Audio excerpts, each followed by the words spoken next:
কিন্তু কিন্তু আপনারাও তো বলেছেন, মানে আমার সাথে কথা হয়েছে, হাওয়ার্ড ইউনিভার্সিটির সহকারী অধ্যাপক, তার সাথে আমার কথা হয়েছে, তিনি জামাত, তিনি শিবিরের সাবেক সভাপতি, তিনি আমাকে বলেছেন যে ধরেন প্রথম আলো ডেইলি স্টার যেটা ভাঙা হয়েছে সেটারও তিনিও সমালোচনা করেছেন, কিন্তু তার পেছনে একটা আদর্শিক কারণ আছে, ভারতীয় আধিপত্যবাদ, সেটির বিরোধিতা করে এটি ভাঙা হয়েছে বলা হয়েছে। না, তো এটার সাথে আমি একমত না। কি কারণে? আপনি ভারতীয় আধিপত্যবাদের বিরোধিতা করতে গেলে আপনাকে আরো 10টা প্রথম আলো তৈরি করেন। একটা বিল্ডিং ভেড়ে ভারতীয় আধিপত্যবাদের বিরোধিতা করা যায় না। আপনি আবার দেখেন 32-এর সাথে ভারতীয় আধিপত্যবাদের কোনো সম্পর্ক নাই। 32-এর সাথে সম্পর্ক কি? আমার দেশের স্বাধীনতার সার্বভৌমত্ব। আর প্রথম আলো, ডেইলি স্টার, উদীচী, এগুলো কি? এগুলো একটা প্রতিষ্ঠান। তারা তাদের কি মত প্রকাশ করতেছে, সে মত প্রকাশকে আপনাকে কি করতে হবে? সম্মান দিতে হবে। সেটা হলো ভারতের পক্ষেও। আপনি আপনার মতো আরো 10টা পত্রিকা করেন না কেন? এটা না, আমি আপনাকে ভোটের আগের দিন রাতে যেভাবে মিডিয়া কু হলো, আমি এখন যে সব মিডিয়াতে ভাঙচুর চালাবো না। আপনি মিডিয়া করেন, এটা আপনার ব্যর্থতা। আপনি মিডিয়া কুটা কি করতে পারেননি? আপনি কোনোভাবে প্রোটেস্ট করতে পারেন। আপনার নিজের বাংলাদেশ জামাতে ইসলাম গত 1.5 বছরে একটা মিডিয়া সেন্টার চালু করতে পারেন, এটা বাংলাদেশ জামাতে ইসলামের ব্যর্থতা। কিন্তু এই কথা আমি বলবো না যে গাজী টিভি, জি টিভি করছে বা সময় টিভি, এগুলো সব মিডিয়া কু করছে, অথবা এগুলো ভেঙে ফেলে দেয়। ভেঙে ফেলতে কি লাভ হবে? এবং আপনি আরো 10টা সময় টিভি তৈরি করেন যাতে সময়ের ন্যারেটিভটাকে ভেঙে ফেলতে পারেন। ঠিক প্রথম আলো যেটা বলতেছেন আপনি, যার কথা গালিবের কথা বলতেছেন, মির্জা গালিবের, ভারতীয় আধিপত্যবাদের পক্ষে বলুক, যত ভাবে বলুক, আপনি সেটাকে যে জোর জবরদস্তি করে সেটা ভাঙতে পারেন না। একই থিওরি কি 32 নম্বরের জন্য অ্যাপ্লাই করা যায় না, যে 32 নম্বর যতটাই আপনারা যাই বলুন না কেন সার্বভৌমত্ব বিরোধিতা, সেটার এগেইনস্টটা বয়ান তৈরি করুন? না, কেন 32 সাথে পার্থক্যটা কি? 32টা বিল্ডিং না, এটা সিম্বল। যেমন আপনি জোর করে সারা দেশের মানুষকে 71 মানে আওয়ামী লীগ খাওয়াতে চাইছিলেন। 71 মানে 7.5 কোটি বাঙালি। আবার আমি বলে দিই, 71 মানে 7.5 কোটি বাঙালি। 71 মানে শেখ মুজিব একা না, 71 মানে খালি আওয়ামী লীগ একা না। ঠিক 71 মানে, বা আজকের মনস্টার শেখ হাসিনা মানে 32 একটা তীর্থভূমি। এই তীর্থভূমি যখন করবেন তখন সেখানে কি করতে হবে? সেখানে সমূলে উৎপাদন করতে হবে। সেই জন্য 32 আর ডেইলি স্টারের মধ্যে এই পার্থক্য এই জায়গাতে।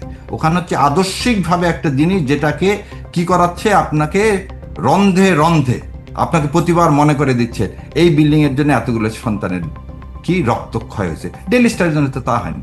ডেইলি স্টার একটা কি পত্রিকা? কেন সংগ্রাম নাই? সংগ্রাম আর ডেইলি স্টারের মধ্যে পার্থক্য নাই? তাহলে আমি বলবো যারা সংগ্রাম পছন্দ করে না তাদের কি সংগ্রাম ভেঙে ফেলে দেবে? না, এই জায়গাতে হচ্ছে পার্থক্য। আদর্শগতভাবে একটা আলাদা জিনিস, আর যে আদর্শ স্বৈরতন্ত্রের সৃষ্টি করবে সে আদর্শ আলাদা জিনিস। 32 স্বৈর শাসনের একটা প্রতীক, মূর্তিমান প্রতীক। সো একটা আতঙ্ক, সে আতঙ্ক যাতে আমাদের সন্তানদের মন থেকে সরে যায়। খালি জুলাই না, 32 ভেঙে ফেলে দিয়ে মানুষের, এটি আসলে আতঙ্কটা কবে থেকে, মানে 32 নম্বর যে আতঙ্ক, সেটি আসলে কবে থেকে? সেটা শেখ হাসিনার সময় থেকে। আমি গত 17 বছরে গিয়ে সেটি আতঙ্কে পরিণত হয়েছে। আতঙ্কে পরিণত। এই 17 বছরের আগে কোনদিন হয়নি, কারণ সেই জায়গায় সবাই আমরা গেছি। 32কে সবাই গেছে। 32 কোনদিন একটা ফ্যাক্টর হয়নি স্বৈর শাসকের, মূর্তিও প্রতীক হয়নি সবাই। এবং নিন্দা করছি যে যেভাবে হোক, বঙ্গবন্ধুকে বলেন, শেখ মুজিবুর রহমান সাহেবকে বলেন, কোনো পরিবারকে এভাবে হত্যা করা কেউ কোনদিন সমর্থন করতে পারে না। এটা একটা ছোট বাচ্চাকে হত্যা করা কোনোদিন সমর্থনযোগ্য না। সে যত বড় স্বৈরাচার হোক, তাকেও আইনের হাতে নিয়ে আসতে হতো।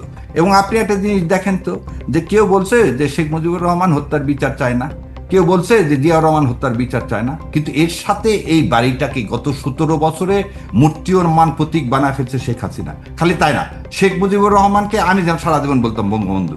এই 17 বছরে শেখ মুজিবুর রহমানকে এমন এক মূর্তিমান প্রতীক নিয়ে গেছে যে আমি আর এখন বঙ্গবন্ধু বলতে ঘৃণাবোধ করি। কারণ শেখ হাসিনা জোর করে পুরা ইতিহাসটাকে। আচ্ছা, তার মানে তার কর্মকাণ্ডের জন্য, মানে কন্যার কর্মকাণ্ডের জন্য আপনি পিতাকেও, যে তিনি যিনি অলরেডি কন্যা কারণ, এটা আওয়ামী লীগের কন্যা, শেখ হাসিনা না পার্টিকুলারলি। এখানে আবার শেখ হাসিনাকে বলে দেবেন আওয়ামী লীগের যে কর্মকাণ্ড, বাংলাদেশকে যেভাবে বিক্রি করে দিলেন, যেটা তার বাবা হায়দ্রাবাদ হয়তো করতে চাননি, কিন্তু তিনি হায়দ্রাবাদ করে ফেলে দিলেন আমাদের দেশকে। এবং এই 32টা ছিল সেই হায়দ্রাবাদের চরণ, যেটা শেখ হাসিনা করছে। সেই জন্য আপনি নিজেও আইনের মানুষ, মানে এটি আসলে ভাঙাটা তাহলে ঠিক আছে, এটি ভাঙা।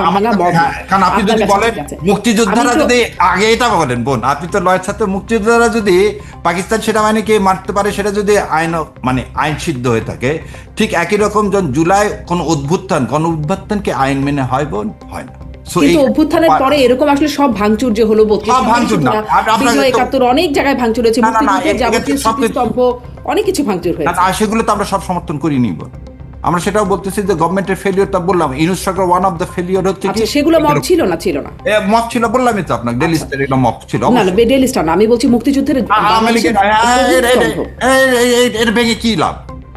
আপনি সরকারি ভাবে সরাবেন, দেন একটা জিনিস আবার একটা কি এখানে বলেন 32 সাল শেখ মুজিবের এই যে ক্ষোভ, ধরে নেন আপনি প্রাইম মিনিস্টার অপোজিটে, আপনি শেখ সাহেবের বঙ্গবন্ধু রিয়া করছিলেন না? আপনি সাদ্দামের ইয়েটা মনে করেন তো, ইরাকে যখন ইরাকের পতন হলো তখন সাদ্দামের বিরাট একটা স্ট্যাচু ভেঙে ফেলে দেওয়া হলো না? That is not mob. কেন? মানুষের ক্ষোভ তৈরি করে ফেলছিলেন যে আমার সন্তানটা এই এই একটা স্ট্যাচুর জন্য, এই স্বাধীনতার জন্য আমরা, আমার বাবা চাচা সবাই যুদ্ধ করছে, তাহলে এই স্বাধীনতার প্রতীক, মূর্ত প্রতীক আমাদের অস্বীকার করা হচ্ছে কেন? তখন এই ক্ষোভ থেকে ওই জিনিসটা করা হয়েছে। ওটার সাথে আবার কারো বাড়ি ঘরে আগুন দেওয়া, ওটাকে একসাথে করা যাবে। সেখানেও তো কারো না কারো ক্ষোভই আছে। আজকে যদি কথা বলতে বলেন, আপনার বিরুদ্ধে অনেকের ক্ষোভ আছে, হয়তো আমার বিরুদ্ধেও আছে।